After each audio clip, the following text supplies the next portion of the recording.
There are some figures in history who are so big, so monumental, they almost feel more like myth than real people.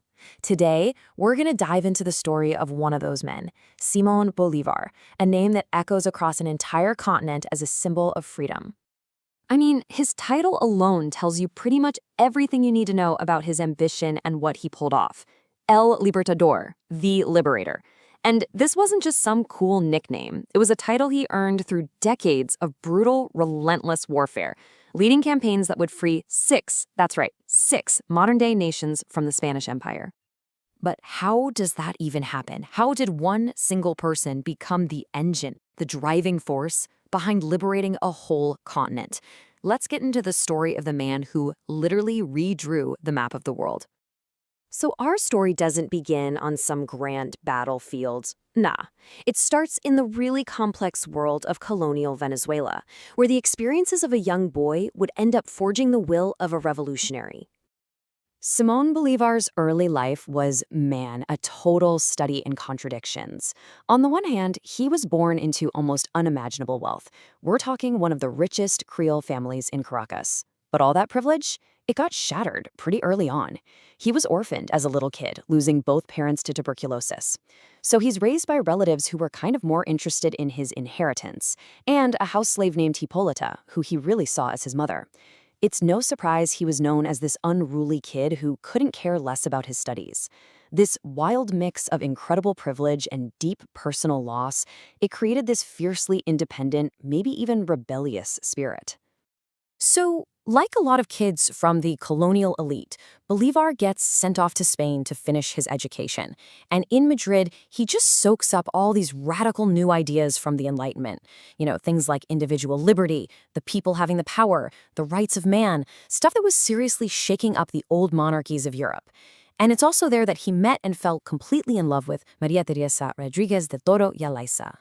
But just when it seemed like his life was settling down into a kind of happy, normal groove, tragedy strikes with this just breathtaking cruelty. Only months after they get back home to Venezuela, his young wife gets yellow fever and dies. Bolívar was completely and utterly devastated. At just 19 years old, he swore an oath right then and there that he would never remarry. A lot of historians think this was the real turning point, the moment that slammed the door on a quiet, happy domestic life and pointed all of his incredible energy towards something much, much bigger. Okay, fast forward 2 years. Picture this. A grieving Bolívar is in Rome, traveling with his old tutor. They climb Monte Sacro, the sacred mount, a place that's famous in Roman history because it's where the common people rose up against the ruling class to demand their rights. And you can bet that symbolism was not lost on him. This was it. This was the moment his personal grief exploded into a political mission. Standing on that historic hill, he made this solemn vow, an oath that would basically become the mission statement for the rest of his life. He wasn't just some guy anymore. He was a guy with a cause. Okay, so making an oath like that is one thing, but actually fulfilling it? Well, that was going to take decades of brutal, bloody warfare, a long struggle that would come at an absolutely unimaginable price. His path, well, it was anything but a straight line. His first few attempts at revolution totally failed, and he was forced into exile. But it's in Haiti where he finds a game-changing ally. President Alexandre Pétion, the leader of the first free Black Republic, offered him money, ships, and weapons.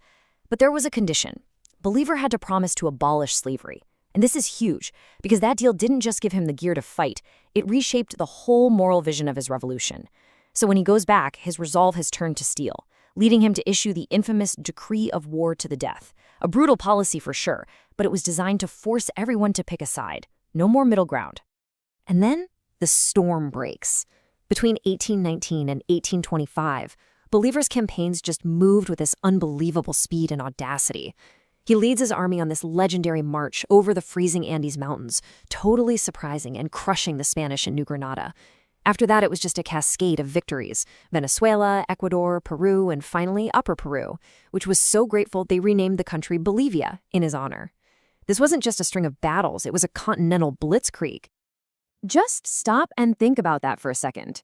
Six entire nations.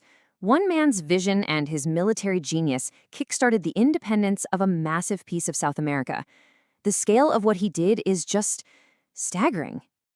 But here's the thing. Winning the war, that was only half the battle. Bolivar's true ambition was even bigger, even grander. He wanted to forge all these newly freed lands into a single powerful nation. And this was his baby, his grand project, Gran Colombia. It was this massive republic created in 1819, uniting what we now know as Venezuela, Colombia, Ecuador, and Panama. For Bolivar, this wasn't just about drawing lines on a map. He believed it was the only way these new republics could be strong enough to stand up to the empires of Europe and actually create some stability. But you know how it is. His dream of unity slammed right into a wall of political reality. At the heart of this new republic was a major clash of ideas. Bolivar, who was worried the new nations would just fall apart into chaos, wanted a powerful, centralized government, kind of like the British system. His opponents, though, were terrified they were just swapping a Spanish king for a Creole dictator. They wanted a federalist system with a lot more power for their own regions. And as these political disagreements got more and more heated, the opposition got more desperate. His enemies, who really saw him as a tyrant in the making, started to move from open debate to plotting in the shadows.